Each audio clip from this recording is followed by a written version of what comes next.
പരിചയപ്പെടുത്തുന്നത് എല്ലാവർക്കും അറിയാവുന്ന സാധനം റൈത്ത.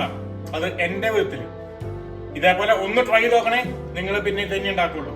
അപ്പൊ സമയം കളയണ്ട, ഉടനെ വീഡിയോയ്ക്ക് പോവാം. ജോസ് മോസസ് കിച്ചൺ.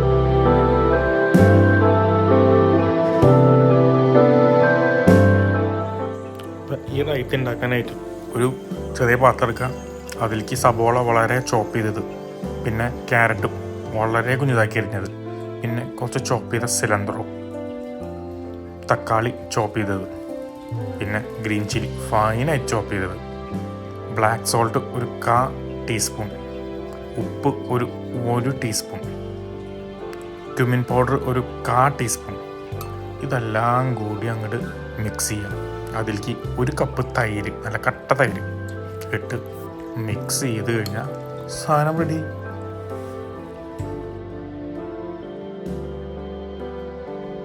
നമ്മള് റൈത്ത റെഡിയാക്കിയിട്ട് ടേസ്റ്റ് ചെയ്ത് നോക്കാം.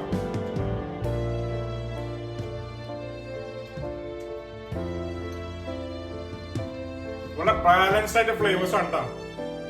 ആ ബ്ലാക്ക് സോൾട്ട് ഒക്കെ വരുമ്പോ ഇന്ന ടേസ്റ്റ് ഉണ്ടോ ഇല്ല, അന്ന് എവിടെയൊക്കെയോ ഒരു സ്മോക്കിനെസ് ഉണ്ട്. എന്തായാലും നിങ്ങളൊന്ന് ട്രൈ ചെയ്ത് നോക്കിയോളൂ. ഇഷ്ടപ്പെട്ടാൽ ഒന്ന് ഷെയർ ചെയ്തേക്കണേ, കമന്റ് ചെയ്തേക്കണേ, സബ്സ്ക്രൈബ് ചെയ്തേക്കണേ. ബൈ.